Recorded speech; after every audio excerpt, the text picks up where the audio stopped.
Hello guys, bersama saya lagi dalam Alright Nopot Channel Panas sahabat-sahabat semua.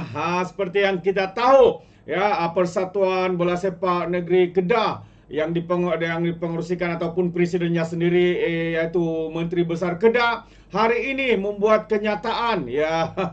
Kita lihat bagaimana MB Lato-Lato ini yang membuat kenyataan seakan-akan tiada otak dan tidak matang sahabat-sahabat semua. Ya, cuba mencari simpati ya daripada rakyat mungkin kerana sanggup membuat kenyataan seperti ini. Jadi menarik untuk saya kongsikan sahabat semua apakah yang dikatakan oleh MB Lato-Lato ini, sehingga pada pandangan saya ini adalah satu kenyataan yang kurang waras sahabat-sahabat semua. Jadi mari kita lihat ya kenyataan ini yang saya petik daripada Metro, yaitu daripada harian Metro. Jadi apa yang Sanusi katakan, katanya Sanusi mencadangkan supaya ISPRM ambil alih skuad Kedah. Kita tahu skuad Kedah hari ini mengalami pelbagai skandal, gaji tidak dibayar, ya, rasuah dan sebagainya. Jadi menarik ya untuk kita lihat apakah yang dikatakan oleh MB Lato-Lato ini. Jadi Menteri Besar Kedah Sanusi ya meminta Suruhanjaya Pencegahan Rasuah Malaysia ISPRM mengambil alih pengurusan kelab bola sepak Kedah Darul Aman dan membayar gaji tertunggak pemainnya ketika ini. Dia sebagai presiden, lepas itu gaji pemain tidak dibayar, dia pula mahu ya ISPRM untuk mengambil alih dan membayar gaji pemain-pemain. Wow, senang saja dia cuba lepas tangan ya. Beliau yang juga Presiden Persatuan Bola Sepak Kedah berkata ini kerana siasatan dilakukan ISPRM ke atas KAFA KFA ya, berkaitan isu rasuah menyebabkan penaja yang berminat menaja pasukan itu menarik diri kerana bimbang terkait dalam isu berkenaan. Jadi katanya orang bukan faham beza KFA dan KDAF FC. Mereka tahu pasukan bola saja. Bila dibuat tanggapan dan dituduh ada rasuah sedangkan tiada, maka penaja KDAFC lari kerana mereka kata ada rasuah. Itu antara penafian ya daripada Sanusi. Kalau benar tidak rasuah, kenapa kepanasan, kenapa takut, kenapa membuat kenyataan-kenyataan seperti tiada otak? Jadi katanya saya mencadangkan ISPRM ambil alih pasukan bola sepak KDAFC kerana mereka pandai sangat boleh tadbir pasukan bola sepak, boleh bayar gaji, katanya pada satu sidang media di Wisma Darul Aman hari ini.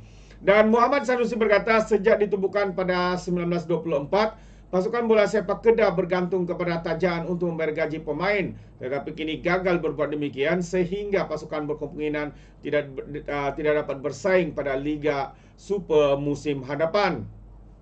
Tambahnya lagi, saya tahu satu ketika dahulu bila tak ada duit terpaksa tebang kayu balak maka dapat dana untuk biaya pasukan.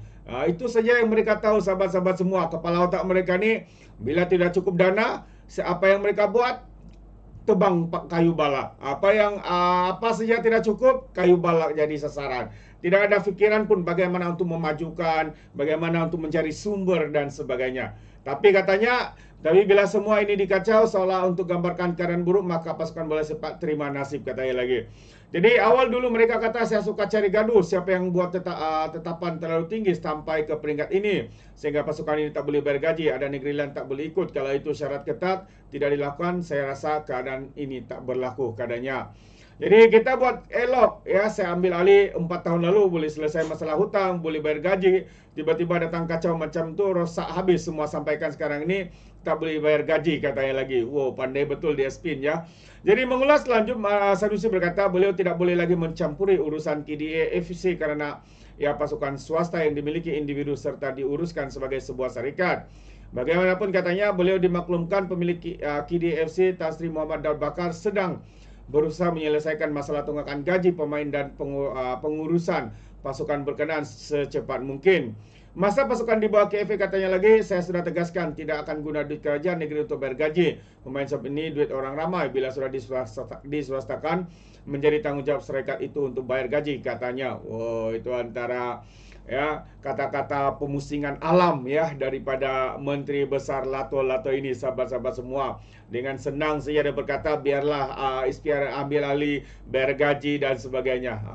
Di mana sikap kematangan membuat kenyataan. Ya, beliau seorang menteri besar, bukannya orang kampung, bukannya ketua kampung dan sebagainya.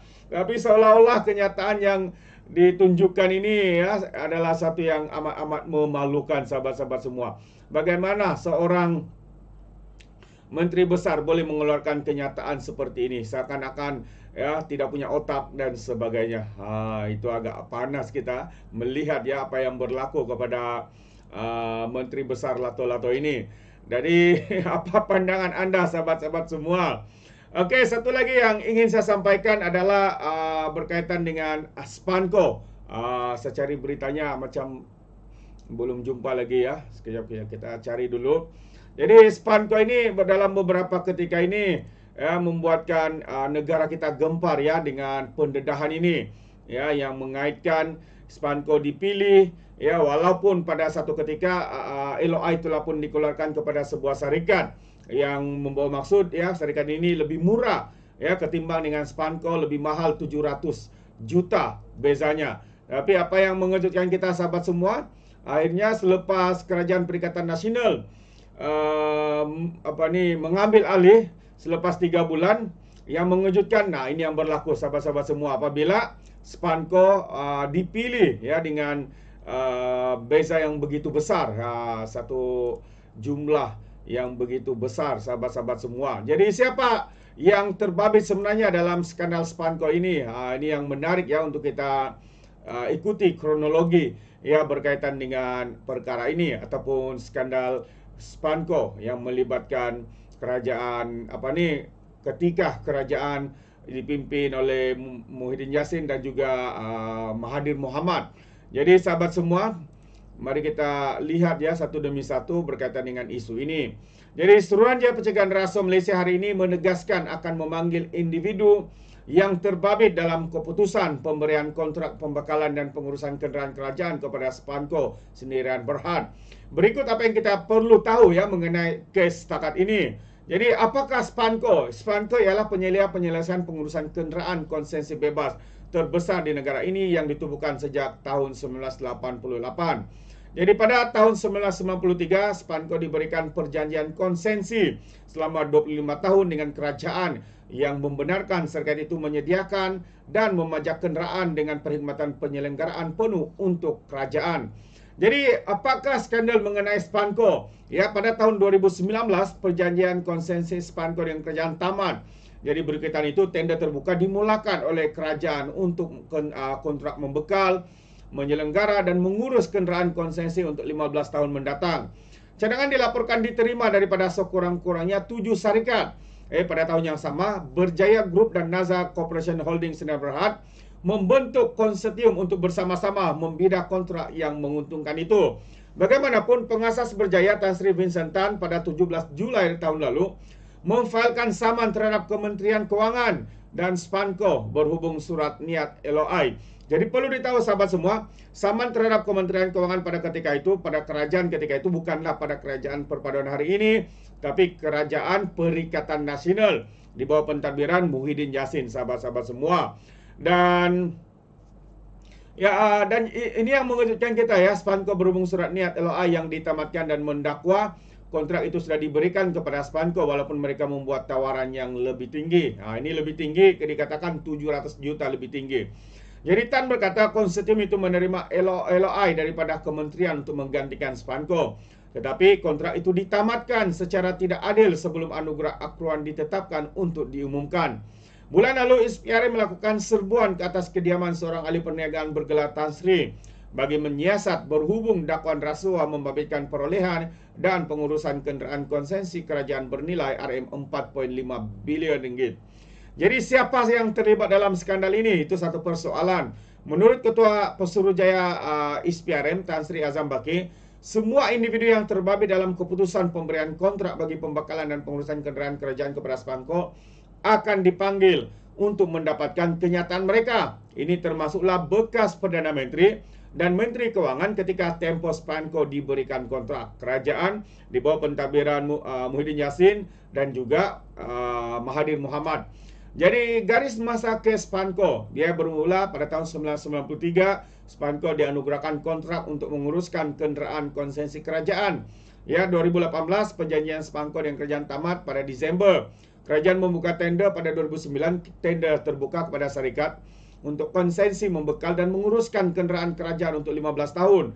Jadi tahun 2020 Berjaya Group dan Naza membentuk konsorsium untuk bersama-sama membidah kontrak yang menguntungkan itu. Kementerian Kewangan mengumumkan mereka sudah memilih syarikat konsesi baharu untuk menguruskan kenderaan, tetapi ia tidak dinamakan. Pada Julai 2023, pengasas kumpulan Berjaya Tan Sri Vincent Tan memfailkan saman terhadap kerajaan Perikatan Nasional dan Spanko berhubung surat niat LOI yang ditamatkan dan mendakwa kontrak itu sudah diberikan kepada Spanko walaupun tawaran itu lebih tinggi. Beliau berkata konsorsium itu menerima LOI daripada kementerian untuk menggantikan Spanko, tapi kontrak itu ditamatkan secara tidak adil sebelum anugerah akuran ditetapkan untuk diumumkan. Januari 2024, SPRM melakukan serbuan ke kediaman seorang ahli perniagaan bergelar Tan Sri bagi siasatan berhubung rasuah membabitkan perolehan dan pengurusan kenderaan kerajaan bernilai RM4.5 bilion ringgit. 5 Februari, ini yang terkini, 5 Februari 2024, SPRM turut menyerbu 4 syarikat termasuk pembekal kenderaan kerajaan. Dalam masa yang sama, pada 5 Februari juga, Perdana Menteri Datuk Seri Anwar berkata perjanjian kerajaan dengan Spanko merugikan negara. Anwar juga berkata beliau sentiasa berwaspada mengenai isu itu semasa menjadi Menteri Kewangan di bawah pentadbiran Tun Dr. Mahathir Mohamad. Jadi 6 Februari 2024, Ketua Persujaya Tan Sri Azam Baki menyatakan individu yang terbabit dalam keputusan pemberian kontrak pembekalan dan pengurusan kenderaan kerajaan kepada Spanko akan dipanggil untuk membantu siasatan.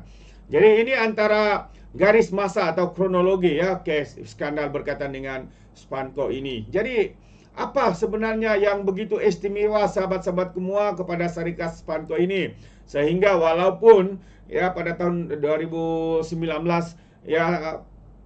servis mereka tamat dan apabila tender terbuka dibuat dan dikatakan LOI sudah pun diberikan kepada Berjaya dan Naza, tapi akhirnya selepas Kerajaan Pakatan Harapan ketika itu tumbang dan diambil alih kerajaan baru dalam masa 3 bulan LOI itu dibatalkan lalu diberi kepada Spanko.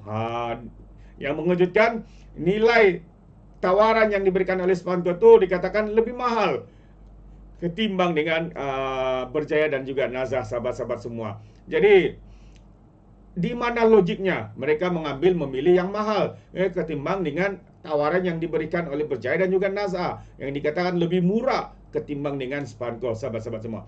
Jadi perkara ini agak mengelirukan kita. Jika ada sesuatu yang berlaku di sana, jadi layaklah hari ini pihak SPRM bagi pandangan saya untuk membuat siasatan kepada mereka-mereka yang terlibat di dalam membuat keputusan. Siapa yang membuat keputusan? Siapa yang menolak LOI kepada Berjaya dan Naza ini? Semua ini harus disiasat. Adakah ada kepentingan di sana? Adakah ada rasuah dan penyelewengan berlaku?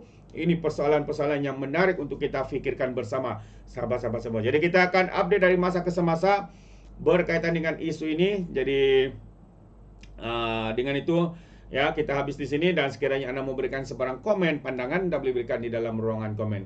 Jadi ingat, komen dengan cara berhemah. Terima kasih. Izinkan saya untuk mengundurkan diri dan seperti biasa peribahasa mengatakan tak apa pun kangkap 2 tahun keinginan. Dalam bahasa Melayunya, tepuk dada, tanya selera. Sekian saja daripada Orang Dapat Channel. Kita berjumpa lagi. Bye-bye.